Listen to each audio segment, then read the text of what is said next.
Salam sejahtera untuk kita semua. Namo Buddhaya, Salam Rahayu. Nah, pada kesempatan hari ini kami dari CYP akan mempresentasikan mengadakan seminar budaya positif untuk mewujudkan profil pelajar Pancasila. Adapun pematerinya adalah saya sendiri, Anak Agung Adewilawati, kemudian akan dilanjutkan oleh rekan saya Bu Desa dan Bukada Aryani. Adapun agenda kita hari ini adalah yang pertama pembukaan, kemudian yang kedua dilanjutkan dengan menyanyikan lagu Indonesia Raya, yang ketiga doa, keempat sambutan Kepala Sekolah Dasar Negeri 14 Padang Pandian sekaligus membuka seminar, yang kelima acara seminar, dan yang terakhir adalah penutup.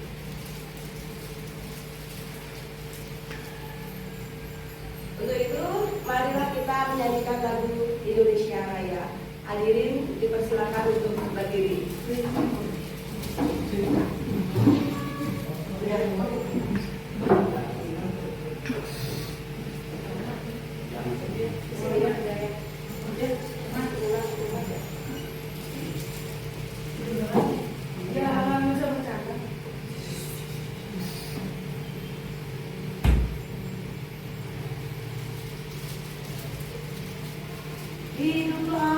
Bluetooth mode.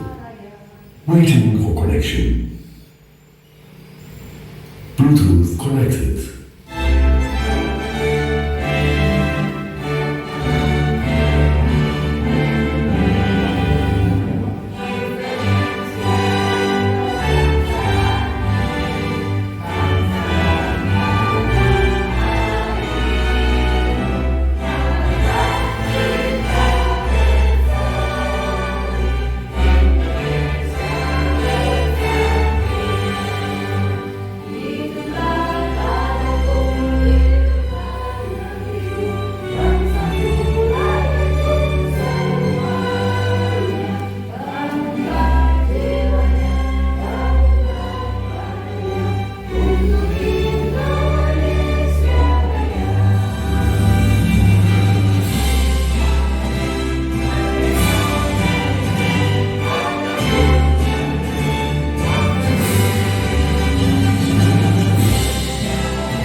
Bluetooth mode. Waiting for Bluetooth connected. Berdoa selesai. Hadirin dipersilakan untuk duduk kembali.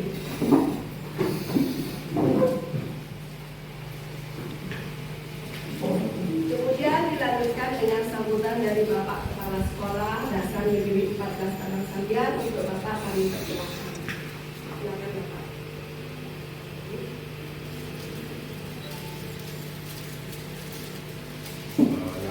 Yang hormati Bapak Ibu, Guru, serta para pendidik yang akan sebelah dan pasar yang awal itu dengan penganjali kemar, kaum berbahagia. Assalamualaikum warahmatullahi wabarakatuh. Salam nama budaya dalam kebangsaan. Pertama-tama mari kita panjatkan puja dan syukur kehadirat Tuhan Maha Kuasa karena izin beliaunya kita dapat berkumpul di sini dalam acara seminar budaya positif yang diselenggarakan oleh CGP dari SD Negeri 14 Padang Pandian Angkatan 11 Kota Denpasar. Semoga apa yang akan nanti diseminarkan oleh rekan-rekan kita dapat bermanfaat untuk kita semua. Oke, ini saja yang saya sampaikan, yang tutup dengan para santi. Om Santi Santi Santi Om. Wassalamualaikum warahmatullahi wabarakatuh. Dan sekali lagi tepuk tangan dong untuk Bapak.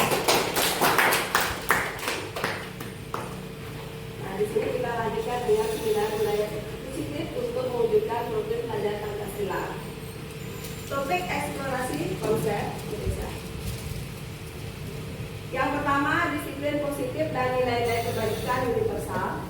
Kemudian yang kedua, teori motivasi, hukuman dan penghargaan restitusi. Yang ketiga, keyakinan kelas. Kemudian yang keempat, kebutuhan dasar manusia dan dunia berkualitas. Yang kelima, restitusi 5 posisi kontrol. Dan yang terakhir, yang keenam, restitusi segitiga restitusi. Next. Nah, adapun kesepakatan kegiatan kita hari ini adalah yang pertama, berdoa sebelum mulai acara. Yang kedua, menyeting HP dengan mode silent. Yang ketiga, mengangkat tangan jika ingin bertanya atau berpendapat. Keempat, mencatat hal-hal yang dianggap penting. Kemudian yang kelima, memperhatikan teman ketika menanggapi.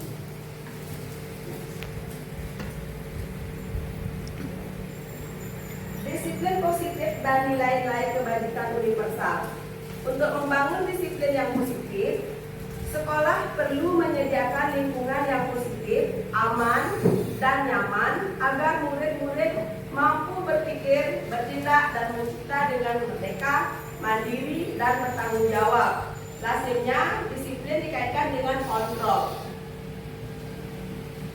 Terkait dengan disiplin dan kontrol, Stephen R. Covey, Principle Center Leadership tahun 1991 mengatakan bahwa bila kita ingin membuat kemajuan perlahan, sedikit-sedikit ubahlah sikap atau perilaku Anda. Namun bila kita ingin memperbaiki cara-cara utama kita, maka kita perlu mengubah kerangka acuan kita. Ubahlah bagaimana Anda melihat dunia, bagaimana Anda berpikir tentang manusia. Ubahlah paradigma Anda, skema pemahaman dan penjelasan. Next.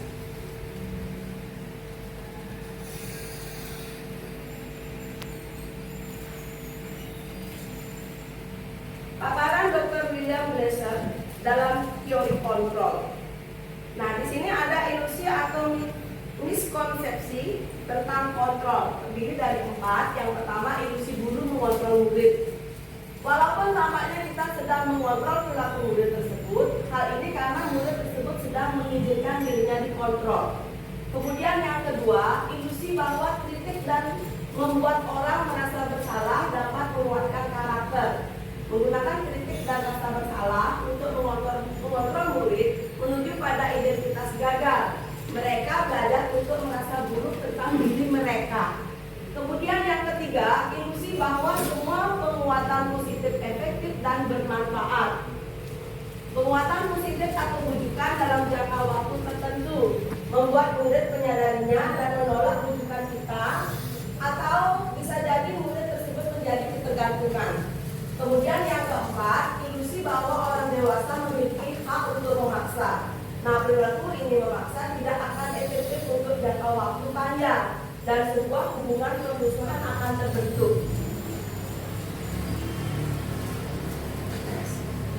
Secara sederhana yang hanya melibatkan 2 komponen, yaitu media massa dan penerimaan pesan, yaitu khalayak. Media massa melakukan stimulus dan penerimaan menanggapinya dan dengan menunjukkan respon. Nah, di sini ada stimulus respon lawan teori kontrol pandangan tentang dunia.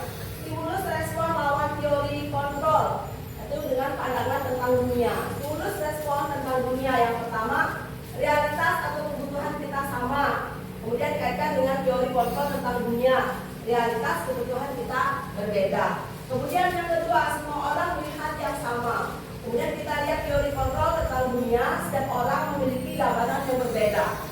Yang ketiga, kita mencoba mengubah orang agar berpandangan sama dengan kita. Kita lihat di teori kontrol tentang dunia, kita berusaha memahami pandangan orang lain tentang dunia. Kemudian, stimulus respon tentang dunia, berperilaku buruk dilihat sebagai suatu kesalahan. Di teori kontrol tentang dunia, semua perilaku memiliki tujuan. Kemudian, orang lain bisa mengontrol saya. Di teori kontrol tentang dunia, hanya Anda yang bisa mengontrol diri Anda. Kemudian dilanjutkan di stimulus respon tentang dunia, saya bisa mengontrol orang lain. Di teori kontrol tentang dunia,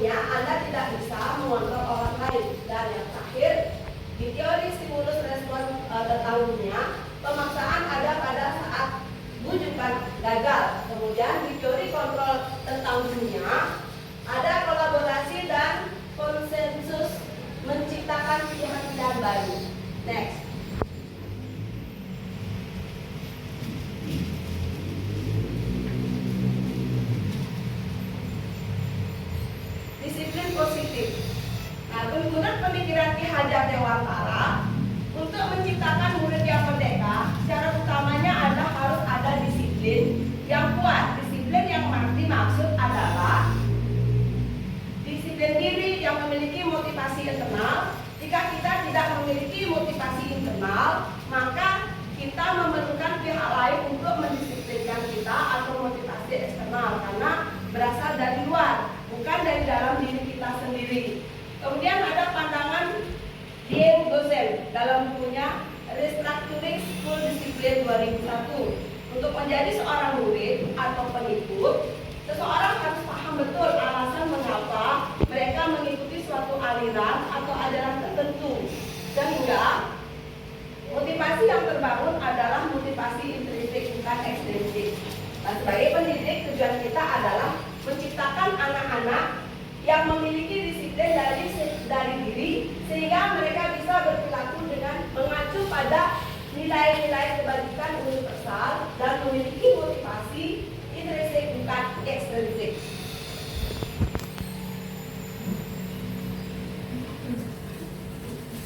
Nilai-nilai kebajikan.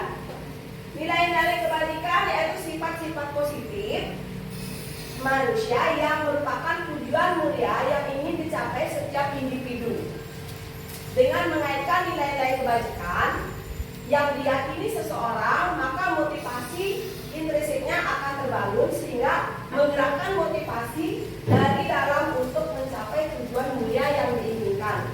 Nah, nilai-nilai kebajikan universal yaitu nilai-nilai kebajikan yang disepakati bersama, lepas dari suku bangsa, agama, bahasa maupun latar belakangnya. Nilai-nilai ini merupakan payung besar. Yang pertama yaitu profil belajar Pancasila. Nah, landasan ini yang pertama adalah beriman, bertakwa kepada Tuhan Yang Maha Esa dan berakhlak mulia. Kemudian yang kedua mandiri, yang ketiga bernalar kritis, yang keempat berkebinekaan global, yang kelima bergotong royong, dan yang keenam kreatif.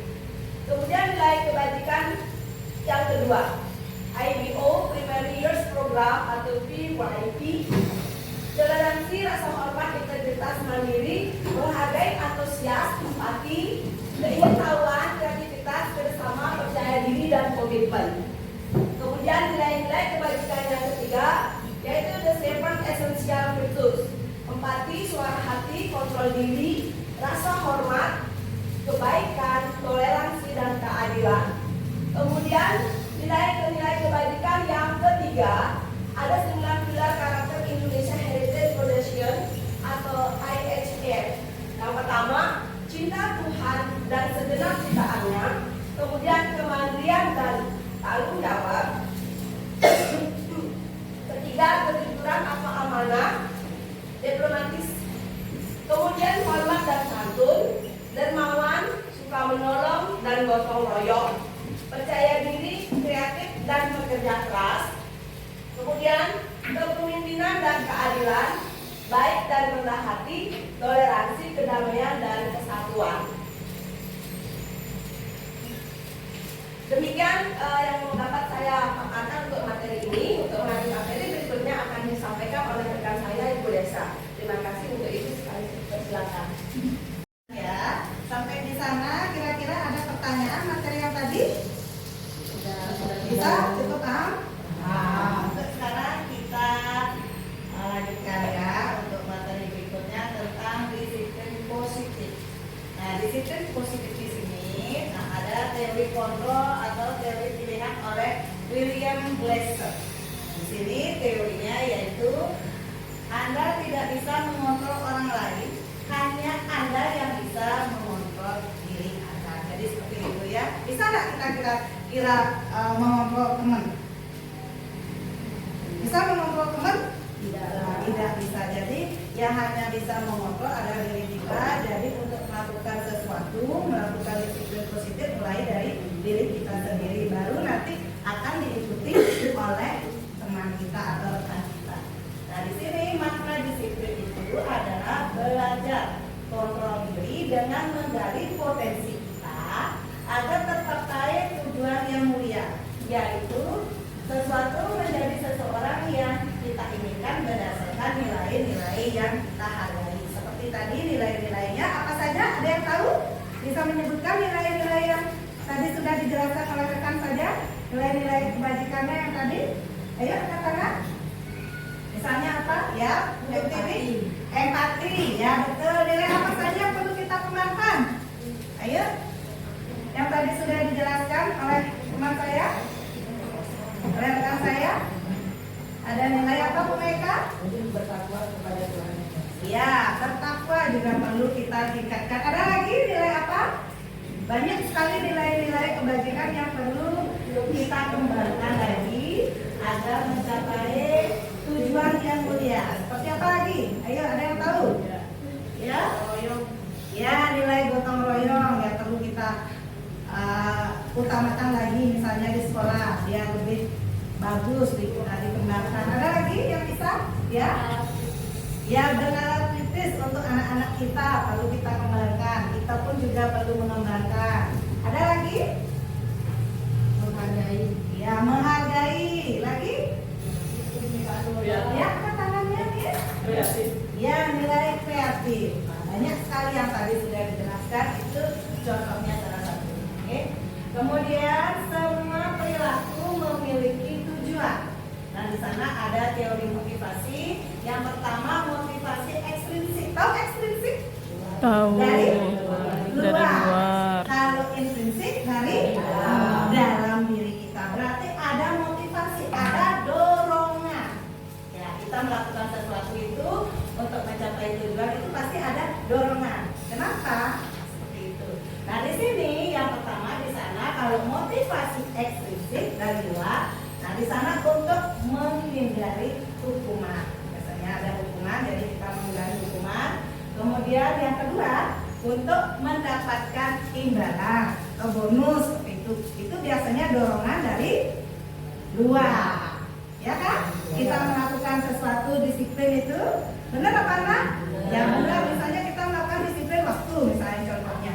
Kita biar tidak terlambat kan datang ke sekolah, itu kita yang dari luar kan biar kita tidak takut kena hukuman. Jadinya dipotong PPT kita. Kan seperti itu kan? Nah, itu adalah motivasi dari luar. Kemudian ada motivasi dari dalam diri kita, yaitu namanya motivasi apa tadi? Ya, intrinsik, betul sekali. Motivasi intrinsik itu yaitu contohnya untuk menghargai diri sendiri. Jadi kita menghargai diri kita agar melakukan sesuatu yang lebih baik. Kemudian di sana kita menerapkan nilai-nilai kebajikan yang seperti tadi Bapak Ibu sebutkan. Ya, seperti itu. Dan nanti setelah terakhir kita melaksanakan nilai-nilai kebajikan itu akan kita buat keyakinan kelas karena akan berlanjut ke kelas masing-masing. Kalau dulu namanya kesepakatan kelas, sekarang sudah diganti menjadi keyakinan kelas karena yang kita yakini untuk kemudian berubah menjadi lebih baik. Perilaku siswa pun juga berubah ke arah yang lebih baik. Oke. Kemudian selanjutnya ada model berpikir. Ya di sana model berpikir, kemudian ada kolaborasi. Nah di sini untuk menciptakan pilihan-pilihan baru. Di sana ada contohnya 5 posisi kontrol. Di sana nanti dijelaskan oleh rekan saya jelaskan sedikit saja. Ada sebagai pendukung, posisi kontrol kita sebagai guru, ada nomor 1 sebagai pendukung, kemudian yang kedua ada pembuat rasa bersalah. Ya, kita membuat murid itu merasa bersalah bagaimana. Kemudian ada kita sebagai teman. Yang keempat ada kita hanya sebagai pemantau kepada siswa. Dan yang terakhir kita menjadi manajer. Nah diharapkan dari 5 posisi kontrol itu kita memiliki ya nanti posisi sebagai manajer. Biasanya kita sebagai apa kira-kira? Masih banyak? Ya sebagai penghukum. Kita sering kan kalau anak-anak melanggar aturan atau tata tertib kan biasanya kita masih hukum anak itu ya.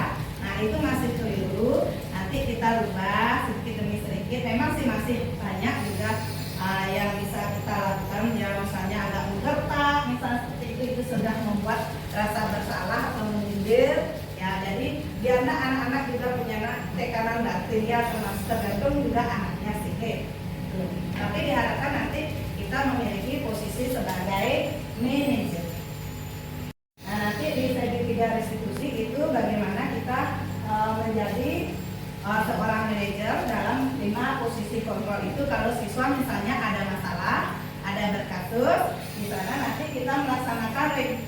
segitiga restitusi. Itu ada tahapannya ya, tahapannya. Jadi nanti di slide berikutnya nanti akan dijelaskan lagi. Nah, di sana segitiga restitusi itu ada yang namanya menstabilkan identitas, kemudian validasi kebutuhan anak, kemudian kita menanyakan keyakinan kelas yang sudah kita buat bersama anak. Kemudian ada yang terakhir kebutuhan. Kebutuhan kita berbeda kan? Berbeda apa tidak kebutuhan masing-masing orang itu berbeda? Ya, berbeda. Nah, di sini kita berusaha memahami kebutuhan siswa itu. Jadi kita pahami, oh kebutuhan siswa ini yang satu dengan yang lain itu berbeda. Jadi kita harus pahami bagaimana kita memiliki di sana pandangan terhadap orang lain, yaitu tentang dunia. Ya, jadi kebutuhan itu macam-macam, nanti akan ada juga di slide berikutnya. Kemudian di sana 5 kebutuhan dasar manusia itu ada 5. Yang pertama untuk bertahan hidup, bagaimana kita bertahan hidup, ya tadi. Kemudian yang kedua ada penguasaan, kemudian ada kasih sayang di sana dan rasa diterima. Nah, itu kebutuhan dasar untuk anak juga semua ya, untuk manusia. Tapi di sana lebih banyak mungkin kita dikasih sayang. Kemudian kesenangan juga itu untuk anak-anak biasanya. Kemudian dan kebebasan, di sana lebih ke anak. Kalau untuk hidup biasanya kita yang bertahan hidup, masih kalau siswa belum cukup dijelaskan di sana ya.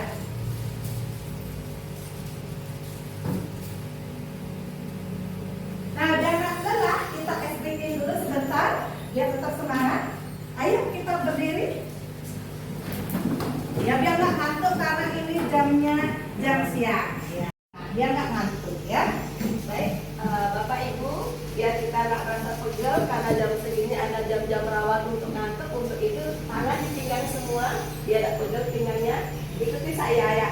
Tepi, tepi, tepi, tepi, depan belakang, tepi depan, tepi belakang, tepi depan belakang. Bisa? Bisa diulangi sekali lagi ya. Sekali lagi ya.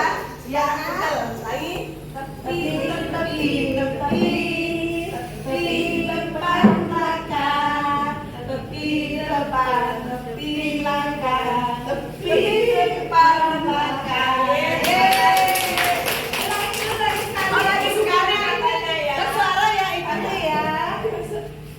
Dah, tepi, tepi, tepi, tepi depan belakang, tepi depan, tepi belakang, tepi depan belakang. Baiklah modelnya ya. Terima kasih.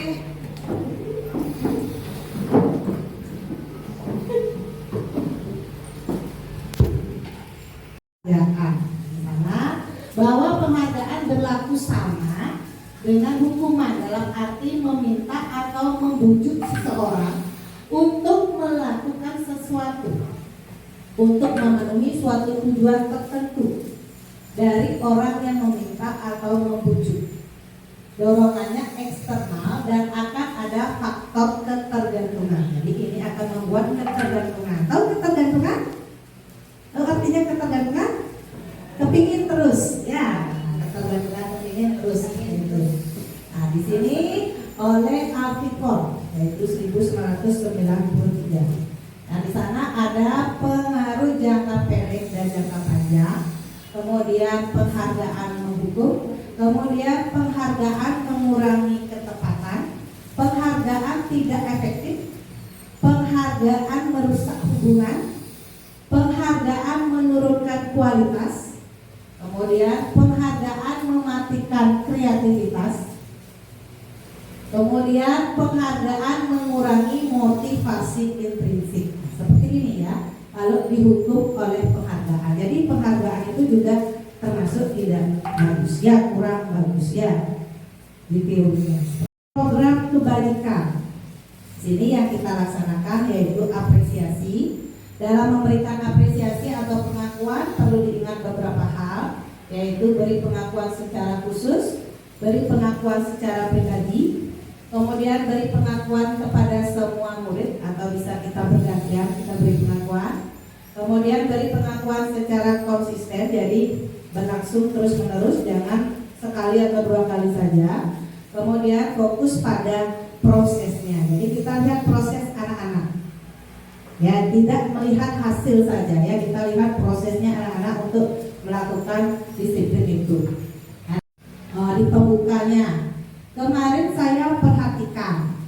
Nah, di sana nilai kebajikan apa kalau yang misalnya kita perhatikan? Nah, di sana ada rasa empatimu besar sekali. Di sana situasinya, misalnya pada saat murid baru ya, kita ada yang menolong. Kalau empati kan di sana contohnya menolong. Pada saat menolong murid baru di kelas kita, itu contohnya. Dalam situasi kita menerapkan nilai empatinya. Kemudian bisa disaling menghargai atau saya menghargai. Nilai kebajikannya apa kalau menghargai? Ya, kepedulian, peduli. Di sana situasinya pada saat kamu membantu teman-temanmu di tugas kelompok. Jadi bisa kita menerapkan nilai-nilai kebajikan itu di kelas. Kemudian terima kasih untuk melakukan mengucapkan terima kasih di sana. Di nilai kebajikannya yaitu rasa tanggung jawab. Jadi kita bisa meningkatkan rasa tanggung jawab di sana. Contoh situasinya, pada saat kamu memungut kertas-kertas yang berserakan di lantai.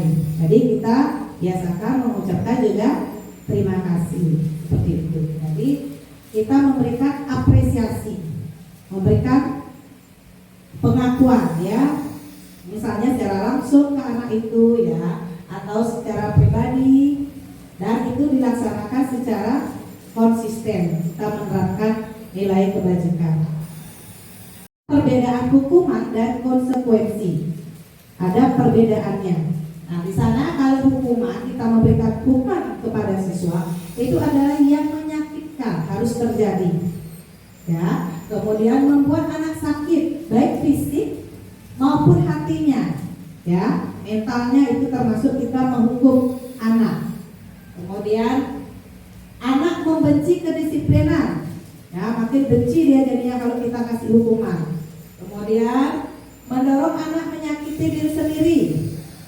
Kemudian konsep diri yang buruk. Kemudian anak belajar untuk menyembunyikan kesalahan karena dia takut dihukum, kan biasanya dia menyembunyikan kesalahan dia. Nah, dan marah, merasa bersalah, dipermalukan, merasa tak dihargai. Itu di sana perbedaan hukuman dan konsekuensi. Kalau konsekuensi itu adalah sesuatu yang harus terjadi, kemudian membuat anak merasa tidak nyaman dalam jangka waktu pendek. Anak menghargai disiplin, kemudian ada stimulus tanggapan, jadi dia ada tanggapan. Biasanya kalau hukuman kan kita paksaan di sana. Kemudian kalau di konsekuensi mendorong anak agar mudah menyesuaikan diri, konsep diri yang baik. Kemudian anak belajar untuk mematuhi peraturan. Kita kasih tahu konsekuensinya. Tahu konsekuensi? Apa? Bukan hukuman. Ada yang tahu? Akibat. Ya Yuli? Ya, akibat, betul sekali. Jadi perbedaannya hukuman dan konsekuensi. Konsekuensinya itu akibat. Kita kasih tahu anak itu akibatnya seperti apa, seperti itu. Nah, di sana kemudian konsekuensi juga kehilangan hak, dibuat tidak nyaman, diasingkan untuk sementara. Apakah di sini sering kita lakukan? Masih kita sering lakukan? Masih? Untuk hukuman dan konsekuensi masih kita sering lakukan kan? Ya, masih. Nah, dari sini kita akan rubah sedikit ya, perlahan. Jadi biar kita tidak melaksanakan hukuman atau konsekuensi itu. Ya, seperti itu. Restitusi. Kita jadi guru akan melakukan posisi kontrol sebagai apa tadi? Ya, betul sekali, sebagai manajer. Manajer itu kita akan melakukan kalau siswa ada masalah atau kasus, kita akan melakukan yang namanya restitusi. Ya, di sana. Apa itu restitusi? Restitusi adalah proses menciptakan kondisi bagi murid untuk memperbaiki kesalahan mereka. Ya, kemudian sehingga mereka bisa kembali pada kelompok mereka dengan karakter yang lebih kuat. Restitusi juga merupakan proses kolaboratif yang mengajarkan murid untuk mencari solusi untuk masalah mereka dan membantu murid berpikir tentang orang seperti apa yang mereka ingin menjadi dan bagaimana mereka harus memperlakukan orang lain. Itu restitusi. Ciri-cirinya ada 9. Yang pertama, bukan untuk menebus kesalahan, namun untuk belajar dari kesalahan. Jadi dia tahu kesalahannya apa, dia akan belajar memperbaiki diri, seperti itu siswanya. Kemudian memperbaiki hubungan, misalnya dia ada masalah dengan teman, jadi bisa memperbaiki hubungan. Kemudian tawaran bukan paksaan, ya. Kemudian restitusi menuntut untuk melihat ke dalam diri. Selanjutnya restitusi mencari kebutuhan dasar yang mendasari tindakan. Restitusi diri adalah cara yang paling baik. Restitusi fokus pada karakter, bukan pada tindakannya. Jadi kita bentuk karakter anak di sini. Kemudian restitusi fokus pada solusi. Jadi kita carikan solusi. Solusi itu adalah apa? Ada yang tahu? Yang bisa mengangkat tangan? Ya, Bu Guru Ratih. Ya, kita berikan ya solusi jalan keluar. Jadi anak itu bisa menemukan solusinya dari permasalahannya, seperti itu.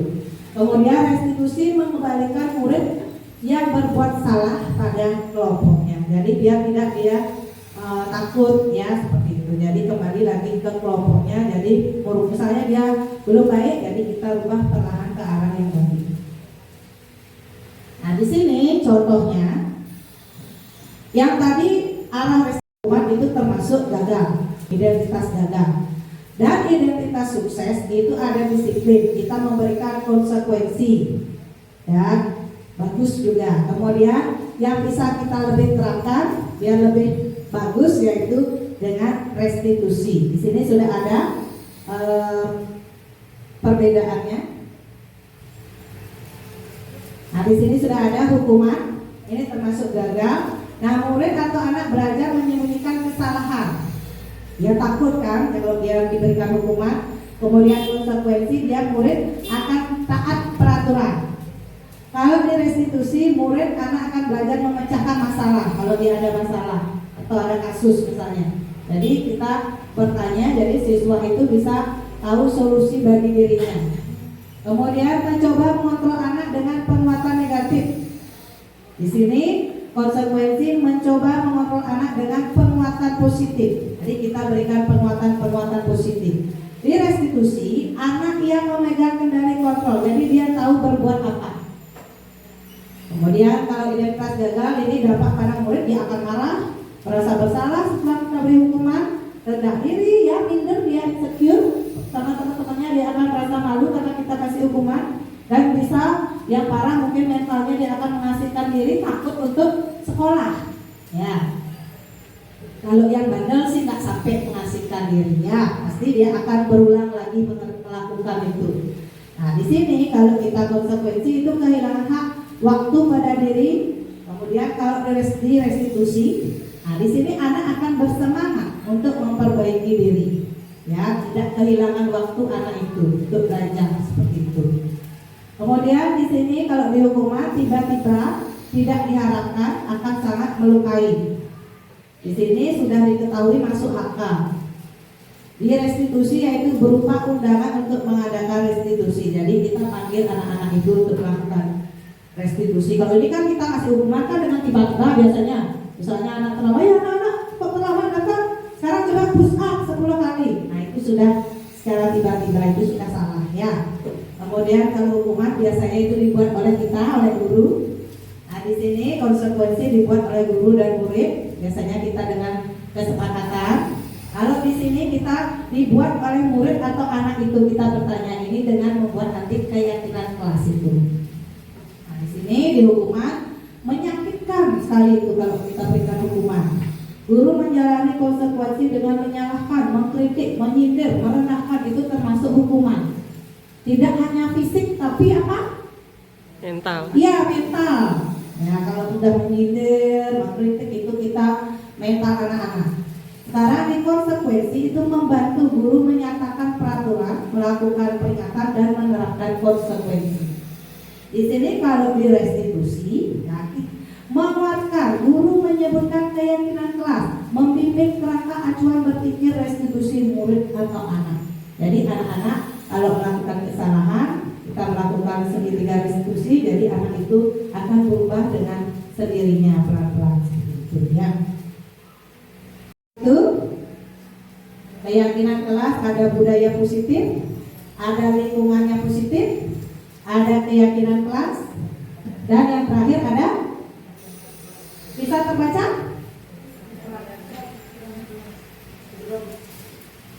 Apa di sana? Ya, ada peraturan kelas. Jadi di sini ada tahapan-tahapannya seperti itu. Mengapa tidak peraturan kelas saja? Mengapa harus keyakinan kelas? Biasanya kan kita peraturan kelas ya, sekarang namanya keyakinan kelas. Nah, di sana mengapa? Nah, contoh diberikan pertanyaan di sini. Mengapa kita memiliki peraturan harus menggunakan helm bila mengendarai kendaraan roda 2? Supaya apa? Ya, untuk keselamatan kan. Nah, itu kita dikasih peraturan. Mengapa kita memiliki peraturan 3M menggunakan masker, mencuci tangan dan menjaga jarak 1,5 meter? Ya, itu untuk kesehatan. Kemudian mengapa kita memiliki peraturan harus datang tepat waktu pada saat mengikuti pelatihan? Ya, di sana untuk kedisiplinan. Nah, untuk mendorong motivasi intrinsik. Motivasi intrinsik dari mana? Dari dalam diri. Ya, dari dalam diri sendiri kita. Itu kembali ke nilai-nilai atau keyakinan-keyakinan yang lebih menggerakkan seseorang dibandingkan mengikuti serangkaian peraturan-peraturan. Itu ya, penyusunan keyakinan kelas. Nah, misalnya yang peduli terhadap lingkungan, Bapak seperti menjaga kebersihan lingkungan, misalnya ya, bekerja sama dalam pemilahan sampah. Itu contoh-contohnya. Misalnya lagi memungut sampah apabila ada sampah yang berserakan, menjaga kebersihan kelas, itu yang tampak. Kemudian kalau tidak tampak, bisa kita bantu anak-anak kita misalnya tidak membuang sampah sembarang, tidak membuang sampah misalnya pada tempatnya. Kemudian tidak memungut sampah apabila ada sampah yang berserakan, atau tidak aktif dalam kebersihan kelas, seperti itu. Nah, tanggung jawab, misalnya selalu berdoa sebelum melakukan kegiatan. Kita lihat anak-anak kita di sana.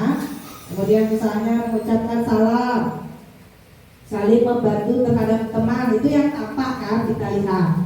Kalau yang tidak tampak, misalnya tidak suka berdoa sebelum melakukan kegiatan, tidak mengucapkan salam. Misalnya juga mengambil barang milik teman itu tanpa izin juga tidak tampak misalnya. Ya, lanjutkan. Di sini proses penyusunan keyakinan kelas. Nah, di sana terdengar, ada terlihat, ada berperilaku. Jadi di sini terdengar salah satu orang mengucapkan selamat pagi, Om Swastiastu. Nah, ini yang terdengar di keyakinan kelas itu. Yang terlihat, dia sudah melaksanakan apa belum? Misalnya kalau selamat pagi, sudah tenang dan fokus apa tidak? Kemudian kalau dalam kebersihan misalnya, sudah saling mendukung apa tidak kebersihan lingkungan itu? Kemudian berkolaborasi dalam kelompok, ini kita lihat di sini.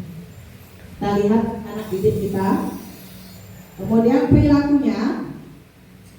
Nah, sembahyang bersama sebelum pelajaran dimulai, melaksanakan piket dengan kebersihan lingkungan, sopan ramah kepada warga sekolah, mengucapkan salam setiap bertemu orang, dan kolaborasi bersama kelompok. Kalau tanggung jawab bisa kita berikan contoh perilakunya seperti apa kalau yang bertanggung jawab? Yang bertanggung jawab? Ada yang tahu? Ya,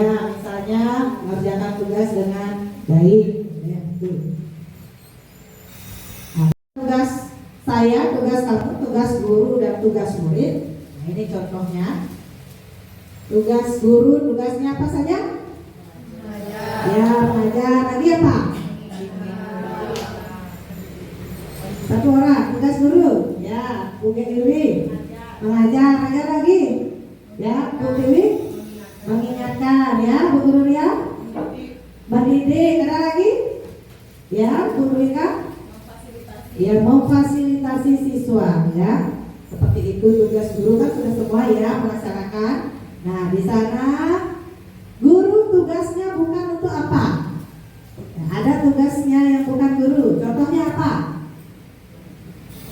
Nah, di sini memaksa untuk belajar itu bukan tugasnya guru. Nah, kemudian menyiapkan alat tulis pribadi murid. Ada yang menyiapkan sampai alat tulis pribadi? Ya, itu bukan tugasnya kita. Itu adalah tugas orang tuanya. Ya, jadi ini kita tidak laksanakan. Ya, menyakiti dan disakiti itu bukan tugas kita ya, menyakiti. Kemudian mengancam murid, nah itu bukan tugasnya kita, tidak boleh kita lakukan. Membersihkan kelas ini bukan tugasnya kita, kita harus kasih tahu anak-anak seperti itu. Membentak juga tidak boleh. Ya, nah di sini murid tugasnya, kalau murid kan sudah tahu ya, banyak tugasnya murid. Tugasnya murid belajar, bertanya, ya, mengumpulkan tugas dan lain sebagainya. Kalau murid di sana tugasnya bukan murid, itu mengeluh, bolos, tidak mendengarkan guru. Nah ini bukan tugasnya, tidak boleh ya. Misalnya merusak barang pribadi orang lain di kelas itu tidak boleh.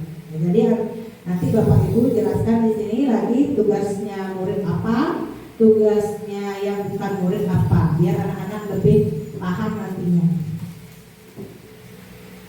Nah, di sini ada kebutuhan dasar akan dijelaskan oleh rekan saya Bu Kade Ariati. Terima kasih atas waktunya. Kepada saya, selamat siang Bapak dan rekan-rekan semuanya. Selamat siang. Walaupun ini sudah siang, coba semangat pagi. Pagi, luar biasa.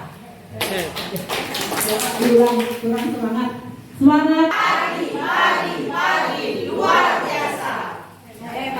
Hebat. Yes.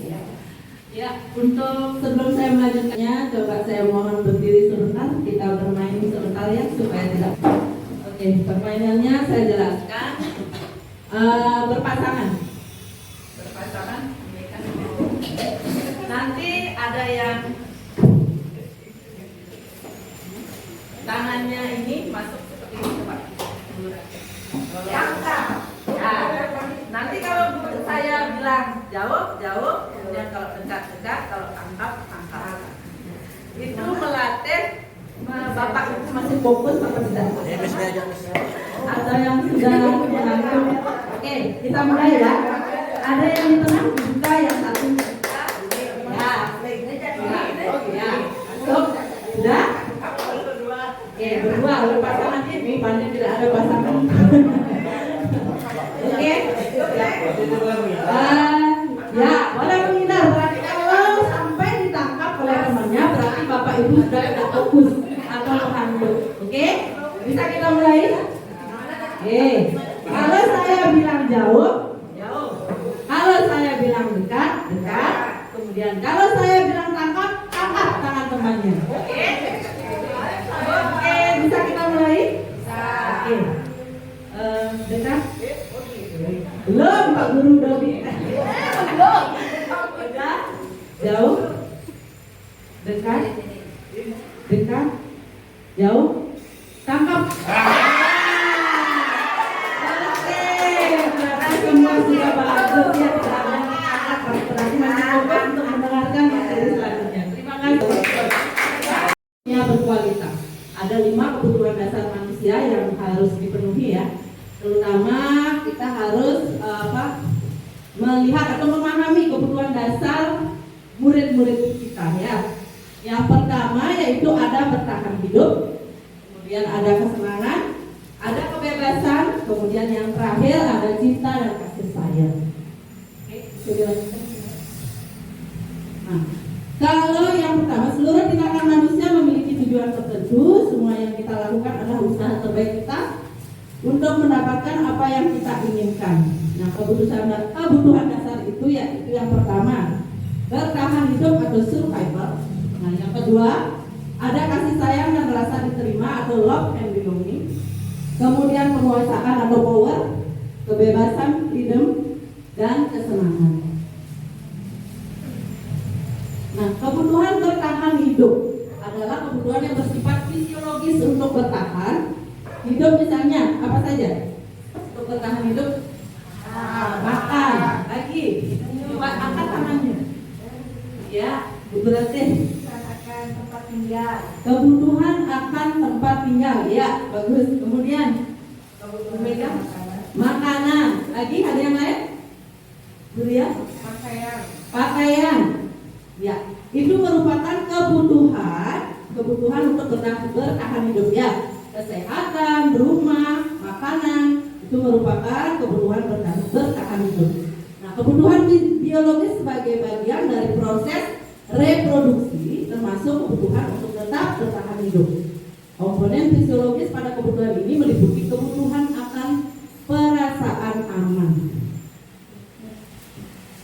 kasih sayang dan rasa diterima. Nah, meliputi kebutuhan akan hubungan dan koneksi sosial, kebutuhan untuk memberi dan menerima kasih sayang, dan kebutuhan untuk merasa menjadi bagian dari suatu kelompok. Kebutuhan ini juga meliputi keinginan untuk tetap terhubung dengan orang lain, kemudian seperti teman, keluarga, pasangan hidup, teman kerja, binatang peliharaan, dan kelompok di mana kita bergabung. Nah, di situ ada penguasaan. Adalah kebutuhan yang berhubungan dengan kekuatan untuk mencapai sesuatu, menjadi kompeten, menjadi terampil, diakui atas prestasi dan keterampilan kita, didengarkan dan memiliki rasa harga diri. Kebutuhan ini memiliki keinginan untuk dianggap berharga, bisa membuat perbedaan, bisa membuat pencapaian, diakui, kompeten, dihormati. Ini meliputi self esteem dan keinginan untuk meninggalkan pengaruh. Itu adalah penguasaan. Kemudian selanjutnya yang keempat ada kebebasan. Itu adalah kebutuhan akan kemandirian, otonomi, memiliki pilihan dan mampu mengendalikan arah hidup seseorang. Anak-anak dengan kebutuhan kebebasan yang tinggi menginginkan pilihan. Mereka perlu banyak bergerak, suka mencoba-coba, tidak terlalu terpengaruh orang lain, dan senang mencoba hal baru dan menarik. Kemudian yang terakhir ada kebutuhan akan kesenangan atau fun. Adalah kebutuhan untuk mencari kesenangan, bermain, dan tertawa. Dasar menghubungkan kebutuhan dan kesenangan dengan belajar. Semua hewan dengan tingkat intelijensi tinggi, anjing, lumba-lumba, primata, dan lain-lain, bermain. Saat mereka bermain, mereka mempelajari keterampilan hidup yang penting. Manusia tidak berbeda. Nah, misalkan di sekolah, anak-anak pada jam pelajaran ke kantin membeli makanan. Kira-kira kebutuhan dasar apa yang tidak terpenuhi? Saya bisa menjawab. Dari kelima kebutuhan dasar yang sudah saya jelaskan, misalkan anak-anak tidak mengikuti pelajaran dengan baik, tapi malah nongkrong di kantin, membeli nasi, membeli apa yang ada jajanan di kantin. Itu kebutuhan dasar apa yang ingin dipenuhi oleh murid tersebut kira-kira? Kebebasan. Yang paling tepat? Iya, benar sekali Bapak Kepala Sekolah. Kebutuhan bertahan hidup, karena mereka mencari apa ke kantin? Makanan. Berarti kebutuhan bertahan hidup. Nah, yang kedua, misalkan Bapak Ibu guru mengejar anak-anaknya ke sana kemari karena tidak mau masuk ke kelas. Bu guru, coba kejar saya kalau bisa. Itu termasuk kebutuhan dasar apa yang ingin dipenuhi oleh anak tersebut? Kebebasan, Kasih sayang. ayo guru kejar saya kalau bisa. Kesenangan, Kasih sayang. saya. Ayo bu guru kejar saya kalau bisa. Dia di depan, gurunya di belakang. Ya, guru Ratih. Penguasaan, karena dia sudah di depan, lari, bu gurunya masih di belakang. Itu kebutuhan dasar yang ingin dipenuhi adalah penguasaan. Kemudian, misalkan contoh lain lagi.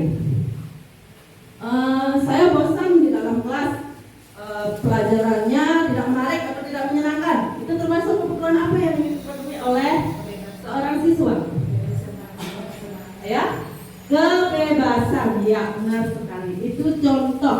Nah di sana Bapak Ibu guru harusnya lebih memahami kebutuhan dasar apa yang ingin dipenuhi oleh siswanya. Nah di situ ada 5 yang sudah saya jelaskan: bertahan hidup, kasih sayang, penguasaan, kebebasan, dan kesenangan. Oke, saya lanjutkan. Ya. Yang materi selanjutnya tadi sudah dapat dijelaskan sama Bu Desa, posisi kontrol. Di situ 5 posisi kontrol yang sudah dapat dijelaskan tadi sama Bu Desa. Ada yang pertama penghukum, kemudian yang kedua pembuat rasa bersalah, ketiga ada teman, kemudian keempat ada pemantau, yang terakhir adalah manajer. Nah di situ di posisi kontrol di penghukum, seorang penghukum bisa menggunakan hukuman fisik maupun mental. Tadi sudah dapat dijelaskan sama guru desa. Nah di situ guru-guru menerapkan posisi penghukum akan berkata seperti ini: patuhi aturan saya, atau awas. Awas apa seperti itu merupakan hukuman. Kamu selalu saja salah. Nah, seperti itu yang termasuk sebagai guru penghukum. Kemudian yang ketiga ada selalu pasti, selalu yang terakhir selesai.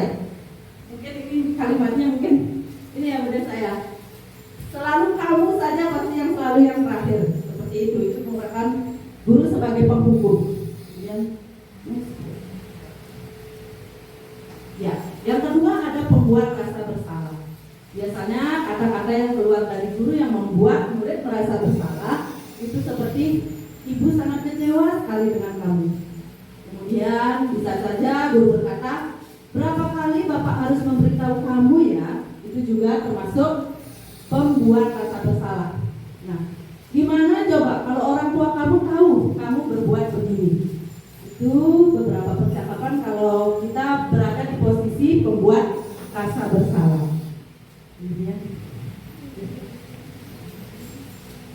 Nah, yang ketiga ada teman. Dari posisi teman biasanya guru memposisikan diri sebagai teman untuk murid-muridnya. Nah, di sana ada percakapan biasanya sebagai teman, seperti contohnya, ayo bantulah demi bapak ya. Kemudian ya sudah, kali ini tidak apa-apa, nanti ibu bantu bereskan. Itu beberapa contoh percakapan jika kita memposisikan diri sebagai teman. Nah, kemudian ada pemantau. Di situ memantau berarti apa? Memantau itu berarti apa? Mengawasi. Ya, mengawasi. Nah, pada saat kita mengawasi, kita bertanggung jawab atas perilaku orang-orang yang kita awasi, terutama murid-murid kita. Ya, di sana kita dengan menggunakan apa? Biasanya posisi pemantau berdasarkan peraturan, yaitu ada peraturan-peraturan dan konsekuensi. Dengan menggunakan sanksi atau konsekuensi, kita dapat memisahkan hubungan pribadi kita dengan murid ya, sebagai seorang yang menjalankan posisi pemantau. Kalau Bapak Ibu guru dalam posisi pemantau biasanya melakukan percakapan seperti ini. Peraturannya apa? Apa yang telah kamu lakukan? Sanksi atau konsekuensinya apa? Nah, seorang pemantau sangat mengandalkan perhitungan, catatan, data yang dapat digunakan sebagai bukti atas perilaku seseorang.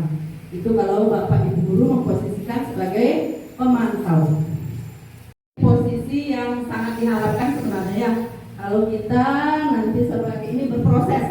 Kalau memang belum bisa, yang tidak diharapkan itu yang nomor 1 dan nomor 2. Penghukum itu menurut teori itu tidak boleh lagi dilakukan sebagai penghukum ataupun pembuat rasa bersalah, karena bisa menyakiti apa tadi yang sudah dijelaskan sama Bu Desa.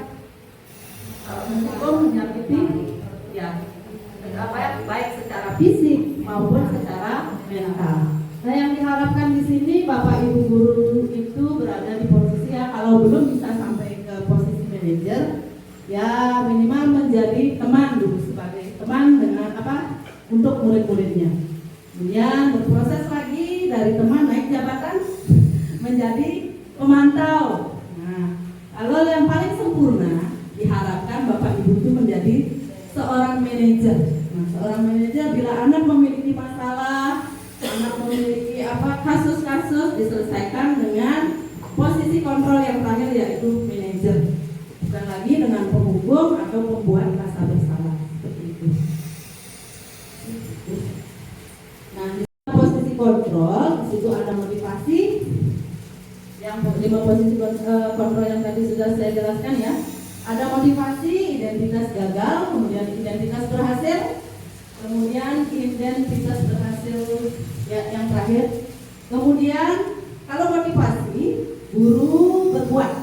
Di sana penghukum seperti menghardik, menunjuk-nunjuk, kemudian menyakiti dan menyindir. Tadi juga sudah dijelaskan sama Bu Desa. Kemudian kalau di pembuat rasa bersalah, berceramah dan ya itu bisa.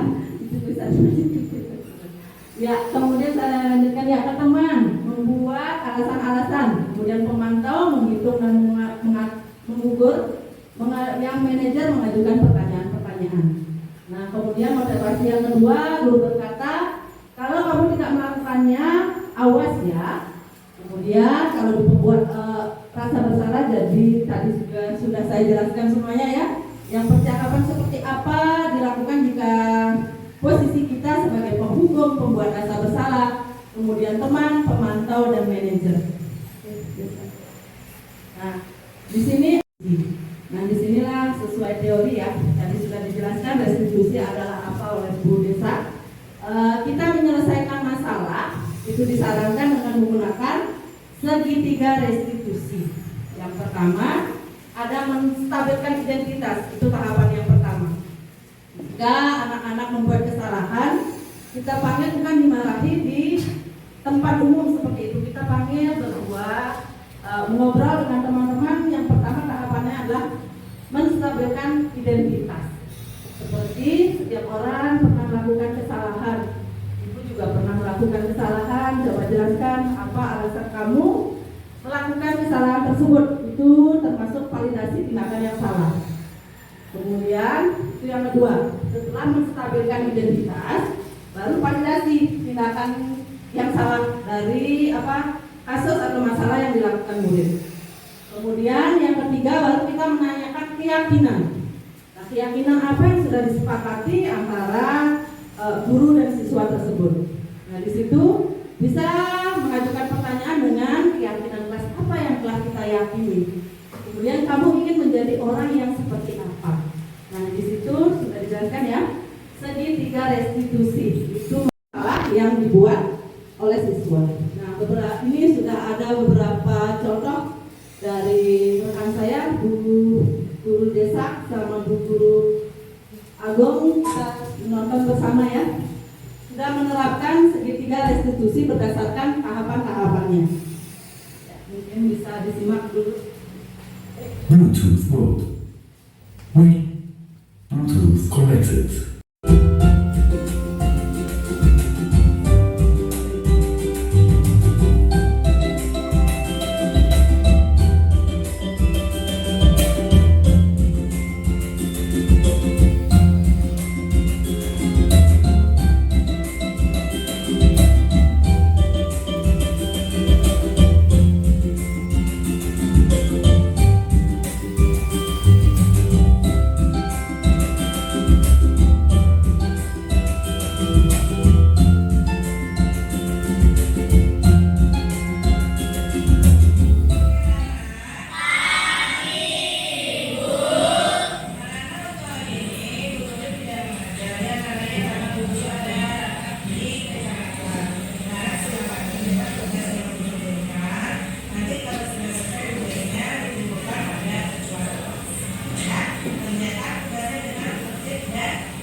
Kenapa tidak melakukan tugas waktu kemarin 23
Guru apresiasi sekali ya kalau tadi untuk menyelesaikan masalah ini. Jadi butuh harapkan para guru yang tugas lagi nanti bisa melaksanakannya dengan penuh tanggung jawab ya Radit ya. Bagus, silakan boleh nanti untuk istirahat kembali dan melaksanakan ya.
Kenapa Risma tidak absen mangga sama bukannya?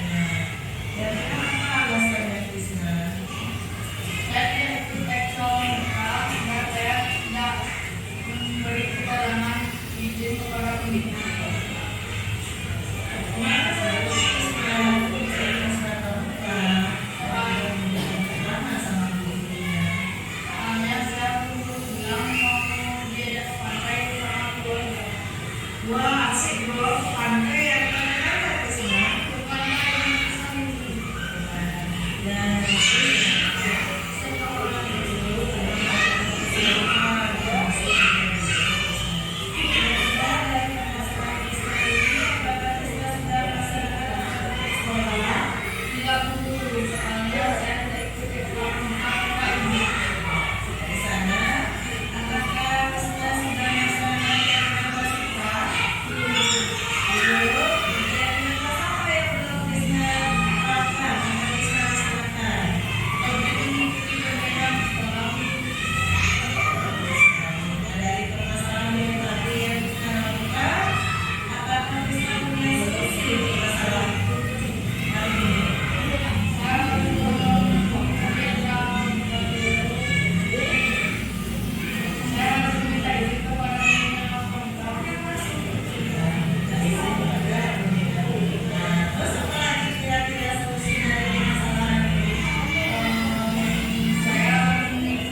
sehingga saya menemukan solusi yang harus saya lakukan.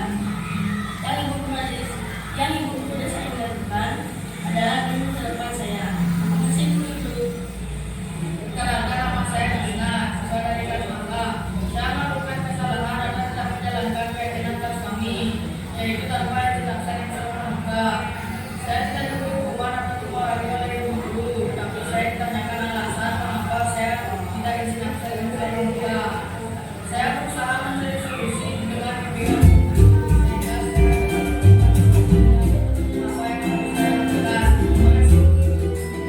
desa dan anak muridnya ya. Nah di sana sudah sesuai dengan tahapan-tahapan restitusi. Yang pertama ada apa tadi? Jadi tahapan yang pertama Bluetooth mode. ya, Waiting. Bluetooth connected. Ya, menstabilkan identitas. Kemudian yang kedua, ya, validasi tindakan yang salah. Kemudian yang ketiga ada keyakinan, menanyakan keyakinan kelas. Kemudian yang kedua ada video yang ditampilkan yaitu dari Bu Guru Agung. Bluetooth mode. Waiting for connection. Bluetooth connected.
menurut keyakinan kelas kita?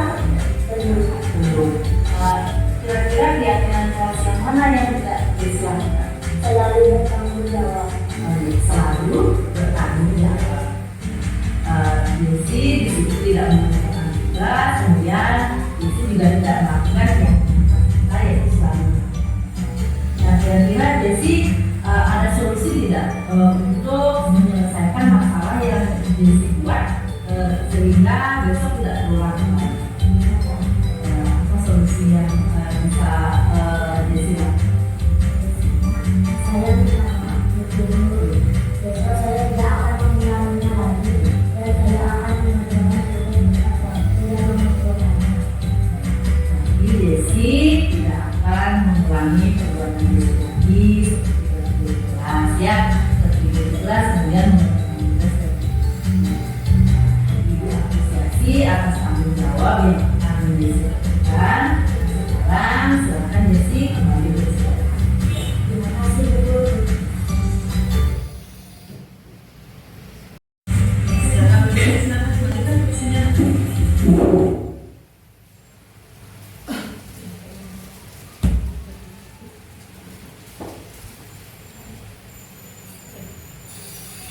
Bluetooth mode. Waiting for connection. Bluetooth connected. Nah, Krisnata tadi mainan botol sampai kena kepalanya. Udah sengat? Krisnata, dulu tahu kamu pasti pernah kesalahan seperti dulu juga pernah melakukan. Jadi tentunya kamu punya alasan kenapa melakukan hal seperti itu. Kira-kira kenapa Krisnata melakukan hal seperti itu? Kalau dulu sebenarnya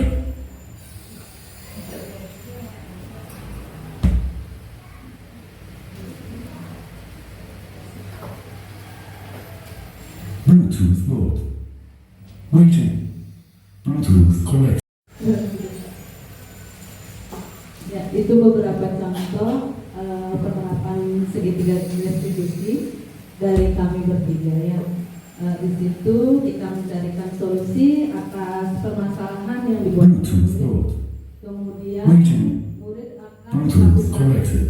tidak akan mengulangi kesalahan yang sama dengan menerapkan keyakinan yang sudah disepakati. Nah, untuk sesi selanjutnya di sini akan ada sesi diskusi. Bagi Bapak Ibu yang ingin bertanya, dipersilakan. Diangkat tangannya, ya, Ibu Guru Dewi. Terima kasih atas waktunya. Perkenalkan, nama saya Bu Dewi. Saya guru bahasa Bali. Saya mau bertanya, Bu, apa yang bisa menjadi dampak positif dari memiliki disiplin yang kuat? Itu yang saya tanyakan. Terima kasih. Itu tadi pertanyaan dari Bu Guru Dewi, apa yang bisa dilakukan untuk dampak positif untuk disiplin yang kuat. Mungkin Bu Guru Desa yang akan menanggapi.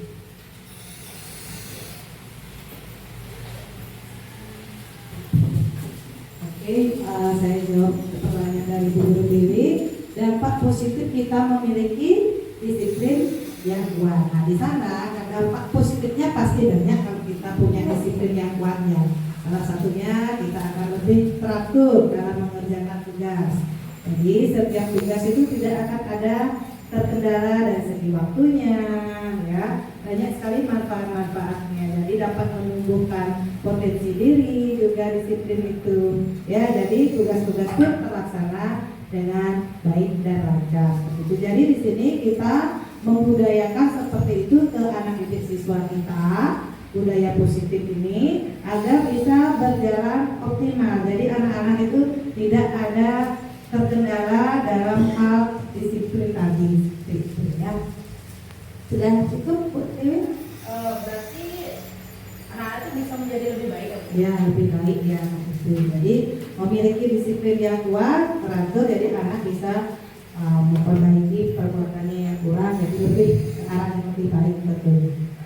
Oke, kalau sudah saya akhiri untuk kegiatan kita. Refleksi dulu sedikit. Jadi refleksinya, bagaimana perasaan kalian mengikuti kegiatan ini? Saya mulai dari Bapak dulu.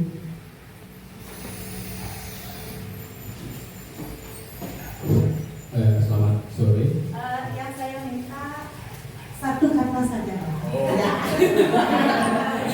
Ya, kegiatan ini ya. Satu kata. Senang. Ada kejelasan. Satu kata. Satu kata saja. Terang. Ya. Bermanfaat. Ya.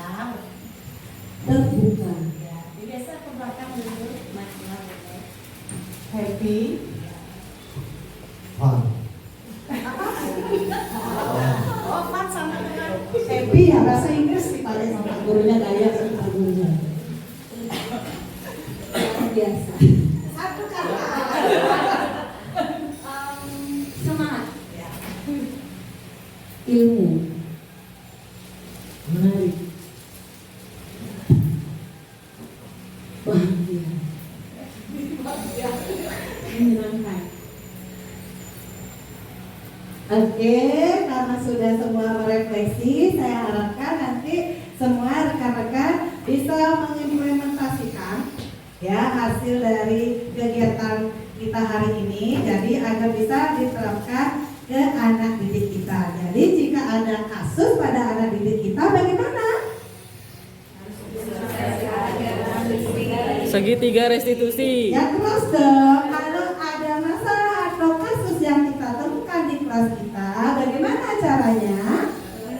Menerapkan segitiga restitusi. Ya, kita bisa menerapkan dengan segitiga restitusi. Apa boleh memberikan hukuman? Tidak.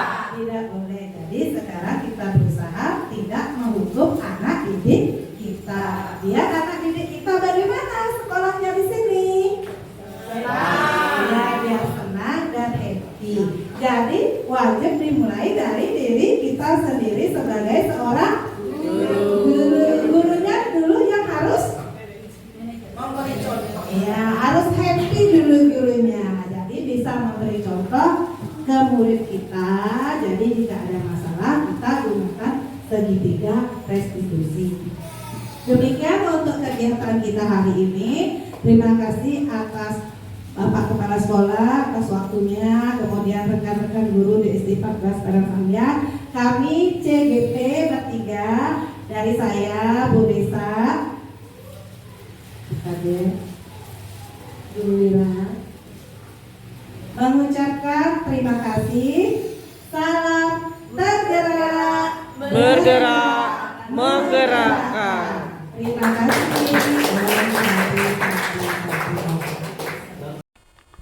Om Swastiastu. Assalamualaikum warahmatullahi wabarakatuh. Salam, namo buddhaya, salam kebajikan, rahayu. Salam sehat dan bahagia untuk Bapak Ibu guru hebat di seluruh Indonesia. Puji syukur kita panjatkan kehadapan Ida Sang Yang Widiwasa, Tuhan Yang Maha Esa, karena saat ini kita masih dalam keadaan sehat walafiat. Perkenalkan, saya Iwayan Andika SPD selaku Kepala SD Negeri 14 Padangsambian, Kecamatan Denpasar Barat. Pada kesempatan ini, saya atas nama pribadi dan pimpinan mengucapkan terima kasih banyak kepada Bapak Ibu Guru SD Negeri 14 Padangsambian yang sudah sangat memberikan apresiasi untuk peningkatan profesionalisme guru dan etos kerja yang tinggi, khususnya di SD Negeri 14 Padangsambian. Terutama kepada salah seorang guru kami atas nama Desa Putu Aditya Rini yang saat ini sedang mengikuti program pendidikan guru penggerak Angkatan 11 Kota Denpasar. Guru penggerak dengan motonya adalah tergerak, bergerak, dan menggerakkan. Akan dapat menjadi motivasi bagi guru-guru yang lain dalam melaksanakan tugas sehari-hari sesuai dengan tupoksinya. Program guru penggerak yang diikuti oleh ibu guru desa mulai ada dampak positif bagi sekolah.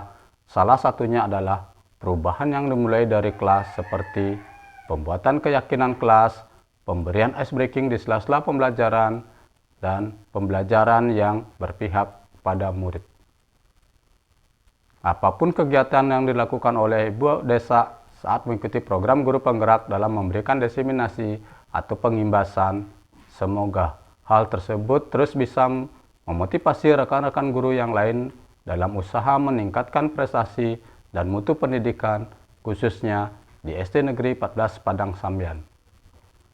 Harapan kami pada Bu Guru Desa agar ilmu yang didapat di program guru penggerak bisa diaplikasikan dan tidak terhenti setelah kegiatan selesai, namun akan berlanjut secara terus-menerus dan berkesinambungan serta konsisten. Begitu juga kepada guru-guru yang lain agar tidak henti-hentinya untuk belajar dan belajar, mengisi diri, dan berubah sesuai dengan tuntutan zaman sekarang. Lagi sekali, saya atas nama pribadi dan pimpinan SD Negeri 14 Padang Sambian mengucapkan terima kasih banyak kepada Bapak Ibu Guru yang selalu semangat serta menjunjung tinggi profesionalisme dan etos kerja dalam bekerja di SD Negeri 14 Padang Sambian. Begitu juga kepada Bu Guru Desa, tingkatkan dan kembangkan terus hal-hal yang harus dikembangkan, khususnya di program guru penggerak demi kualitas pendidikan di SD Negeri 14 Padang Sambian. Bagilah ilmu apapun yang Ibu Guru Desa dapatkan selama mengikuti program guru penggerak pada rekan-rekan sejawat di sekolah, agar mutu guru penggerak yaitu tergerak, bergerak, dan menggerakkan akan segera terwujud. Sekian yang dapat saya sampaikan. Akhir kata kami ucapkan terima kasih dan saya tutup dengan Parama Santi. Om Santi, Santi, Santi, Om. Wassalamualaikum warahmatullahi wabarakatuh. Salam nama budaya, salam kebajikan, rahayu. Salam sehat dan bahagia untuk Bapak Ibu guru hebat di seluruh Indonesia. Om Swastiastu. Selamat pagi.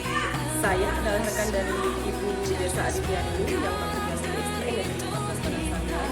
Menurut saya, apa yang telah didapatkan oleh Ibu Desa Adityani mengenai budaya positif sangat bagus untuk diterapkan di sekolah kita, terutama disiplin positif untuk siswa.